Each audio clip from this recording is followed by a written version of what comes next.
కొన్ని దారులు ఎప్పుడూ కూడా గమ్యానికి తీసుకువెళ్లవు. కొన్ని దారులు కేవలం అంతం కోసమే ఉంటాయి. అటువంటి ఒక కథ మహారాష్ట్రకు చెందిన ఒక గ్రామానిది. దాని పేరు వితాల్వాడి. రవి అనే ఒక మామూలు వ్యక్తి ఒకరోజు అలాగే తన సోదరుడు నీరజ్ దగ్గరికి వెళ్లటానికి వేతాల్వాడి నిర్మానుష్యమైన రోడ్లోంచి వెళ్తుంటాడు. ఈ మ్యాప్ నన్ను ఎక్కడికి తీసుకెళ్తుంది? ఏం చోటో ఏంటో ఇది. రవి అన్నయ్య తనకి కాల్ చేస్తూ ఉంటాడు. రవి వెంటనే కాల్ ఎత్తుతాడు.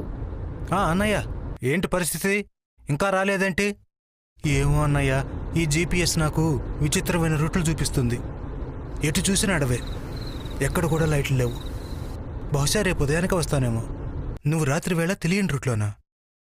కాస్త జాగ్రత్త, సేఫ్గా ఉండు. అలాగే hello hello hello hello hello Ravi, hello hello అన్నయ్య, మీ మాటలు వినిపించడం లేదు నాకు.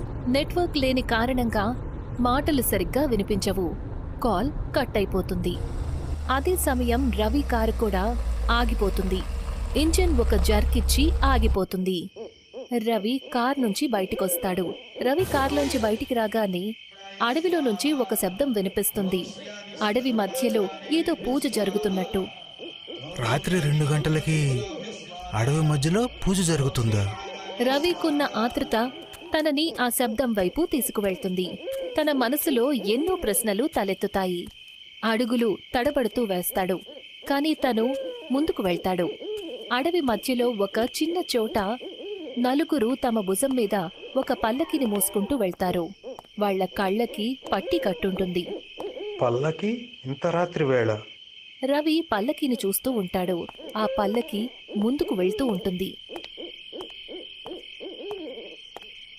అప్పుడే తన దృష్టి పల్లకి పక్కన నిలబడి ఉన్న ఒక వ్యక్తి మీద పడుతుంది. అతను చీకట్లోంచి బయటికొచ్చేసరికి తనకి తెలుస్తుంది అతను మనిషి కాదు, బేతాళుడు అని. పల్లకి ఒక చోట ఆగుతుంది. బేతాళుడు రవి వైపు చూస్తాడు. ఎవరు నువ్వు? లేదు లేదు. రవి వెనక్కి తిరిగి పరిగెత్తే ప్రయత్నం చేస్తాడు. కాని అప్పటికే ఆలస్యమయ్యింది. ఒక ఫైర్ బాల్ ఆకాశంలోంచి వచ్చి రవిని ప్రాణాలతో కాల్చేస్తుంది. తన అరుపు కూడా పూర్తిగా రాకుండానే కాలిపోతాడు. కాలిపోయిన రవి శవం నేల మీద పడుతుంది. మరుసటి రోజు ఉదయం ఒకవైపు రవి శవం పడి ఉంటుంది. ఇక అక్కడే మరొక వైపు ఒక చిన్న గుడిసెలో ఒక ముసలి తల్లి తన మనవడి కోసం వెతుకుతూ ఉంటుంది. అరే రామయ్యా, ఎక్కడున్నావయ్యా? తెలుసు కదా నీకు, నువ్వే నా సర్వస్వం అని. నువ్వు తప్పించి నాకు ఇంకెవ్వరూ లేరు. అయ్యో నానమ్మ, నేను అలా తిరగడానికి వెళ్ళానంతే. నీకు నేను ఎన్నిసార్లు చెప్పాను, రాత్రి అయితే ఇంట్లోనే ఉండాలి అని. నీకేమైనా అయ్యిందంటే ఇలా చూడు నాన్న, నువ్వే నాకున్న ఆసరా. ఇద్దరూ మాట్లాడుకుంటూ ఉంటారు. అంతలో ఒక ఆవిడ అక్కడికి వస్తుంది. అమ్మా, క్షమించండి, కానీ ఊరి బయట ఒక మనిషి శవం దొరికింది. ఏంటి? బామ్మ వెంటనే శవం దగ్గరికి బయలుదేరుతుంది. శవం దగ్గరికి వెళ్ళగానే ఆ శవాన్ని చూసి ఇలా అంటుంది, ఇది తన పనే. శవాన్ని చూసి నేను చెప్పగలను, ఇది తన పనే. ఎవరి పనమ్మా? బేతాళుడి పని. ఈ పని బేతాళుడే చేశాడు. బామ్మ కాలిపోయిన శవం మీద తెల్లని బట్ట కప్పుతుంది. కాసేపటి తరువాత అక్కడికొచ్చిన బండిలో నుంచి దిగి ఒక వ్యక్తి పరిగెత్తుకుంటూ వస్తాడు. అతను రాగానే మోకాళ్ల మీద కూర్చుని శవం మీద నుంచి తెల్ల బట్టను తీసేస్తాడు. రవి మెడలో ఉన్న లాకెట్ చూసి తనని గుర్తుపడతాడు. అది తన తమ్ముడే అని. ఆ తర్వాత చాలా గట్టిగా ఏడుస్తాడు. లేదు లేదు తమ్ముడు, నీకిలా ఎందుకు జరిగింది? ఇప్పుడు నేను అమ్మకి ఏం సమాధానం చెప్పాలి? రవి తమ్ముడు. ఆ వ్యక్తి ఇంకెవరో కాదు, రవి వాళ్ళ అన్నయ్య నీరజ్. ఏడుస్తూ నీరజ్ మనసులో ఆక్రోశం నిండుతుంది. పగ తీర్చుకోవాలనే భావన తన మనసుని కబ్జా చేస్తుంది. నేను వదిలిపెట్టను. ఎవరైతే నా తమ్ముడికి ఇలా చేశారో నేను వాళ్ళని వదిలిపెట్టను. నీరజ్ మాట విన్న తర్వాత బామ్మ ఇలా అంటుంది, నీ తమ్ముడి మరణానికి నేను చింతిస్తున్నాను. కానీ దీనికి నువ్వు పగ తీర్చుకోలేవు. నీ తమ్ముడిని చంపింది ఒక మామూలు మనిషి కాదు, ఒక బేతాళుడు. మనిషైనా, బేతాళుడైనా, అసురుడైనా, రాక్షసుడైనా ఎవరైతే నా తమ్ముని ఇలా చేశారో వాళ్ళని నేను వదిలిపెట్టేదే లేదు. రవికి అంతిమ సంస్కారం చేసిన తర్వాత నీరజ్ బామ్మ ఇంటికి వెళ్తాడు. అక్కడ బామ్మతో పాటు బేతాల్వాడ పండితుడు పండిత్ కేదార్ కూడా ఉంటారు. నీరజ్ బామ్మతో ఇలా అంటాడు. అమ్మా, మీరు నన్ను ఇక్కడికి ఎందుకు రమ్మన్నారు? నీ ప్రశ్నలకు సమాధానం మా దగ్గరుంది. ఈ విషయం అయితే నిజమే బాబు. ఎవరైతే నీ తమ్ముడు చంపారో అతను బేతాళుడే. అతను ఒక రాక్షసుడు. పండితుడు ఇంకా బామ్మ మాటలు విని నీరజ్ కళ్లల్లో కన్నీళ్లు, మనసులో కోపం నిండుతాయి. తను పంతులుగారితో ఇలా అంటాడు. అయితే మీరే చెప్పండి, నేను ఆ బేతాళుని కూడా ఎలా చంపగలను? రాక్షసులను కూడా అంతం చేయగలం గదా.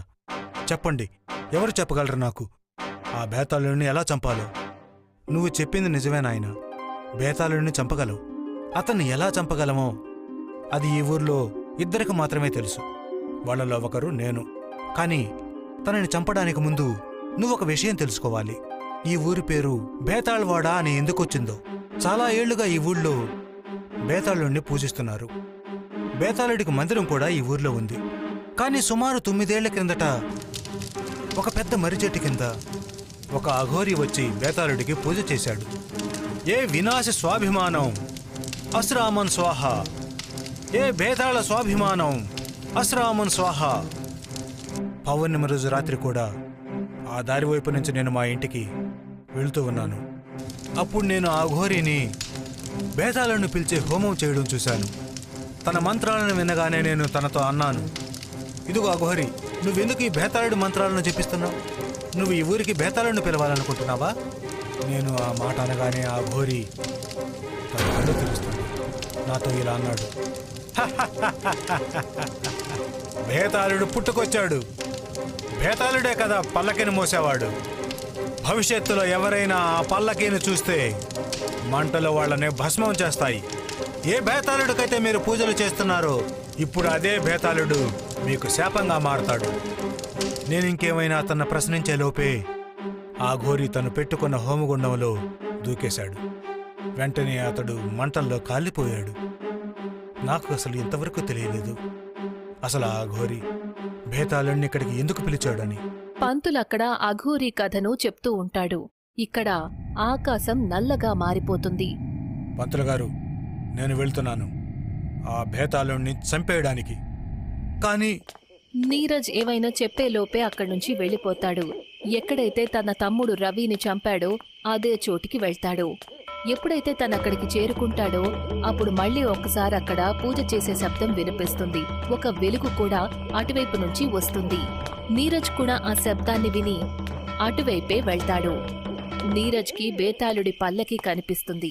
దానిని 4 మనుషులు తమ భుజం మీద మోసుకుంటూ తీసుకెళ్తారు. వాళ్ల కళ్ళకి పట్టీ కట్టుంటుంది. వాళ్ళని చూసి నీరజ్ ఇలా అంటాడు, వీళ్ళు కళ్ళకి గంతలెందుకు కట్టుకున్నారు? 4 పల్లకీని ఆపుతారు. నీరజ్ వైపు చూసి నవ్వుతారు. ఆ 4 ఒక వ్యక్తి పక్కనే ఉన్న అడవి వైపు చేతితో సైగ చేసి చూపిస్తాడు. బేతాళుడు అక్కడికొచ్చేలోపే అక్కడికి పంతులు వస్తాడు. నల్లని పట్టీతో నీరజ్ కళ్ళని మూసేస్తాడు. నేను నీకు చెప్పాను కదా బాబు, బేతాళుని గనక చూసావంటే నువ్వు కూడా చనిపోతావని. పంతులు గారు నీరజ్ కళ్ళైతే మూస్తారు. కాని ఆయన కళ్ళింకా తెరిచే ఉంటాయి. బేతాళుడు పొదల్లో నుంచి బయటికి వస్తాడు.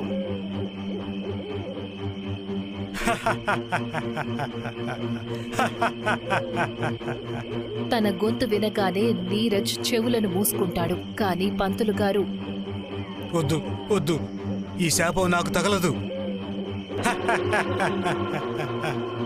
ఒక పెద్ద నిప్పు రవ్వ అడవి వైపుగా వస్తుంది. అది పంతులు గారిని కాల్చి బూడిద చేస్తుంది. ఆకాశం స్పష్టంగా మారుతుంది. నీరజ్ పంతులు గారి కాలిపోయిన శవాన్ని చూస్తాడు. ఆ తర్వాత, పంతులు గారు, మీరు నా కారణంగా చనిపోయారు. బామ్మ కూడా తన మనవణ్ణి వెతుక్కుంటూ అక్కడికి వస్తుంది.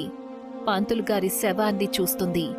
అదే క్షణం బామ్మ మనవడు అక్కడికి వస్తాడు. ఆ అడవి లోపల నుంచి, బేతాళుడు వచ్చిన అడవిలో నుంచి. నువ్వక్కడి నుంచి వచ్చావేంటి? బామ్మా, నేనక్కడ 4 చూశాను. నీరజ్ పంతులు గారి శవాన్ని చూసి ఇలా అంటాడు. ఇద్దరికి మాత్రమే తెలుసు బేతాళుణ్ణి ఎలా చంపాలి అని. ఒకటి మీరు, మరి ఇంకొకరెవరు? ఎవరికి తెలుసు బేతాళుణ్ణి ఎలా చంపాలో? బామ్మ నీరజ్ వైపు చూస్తుంది.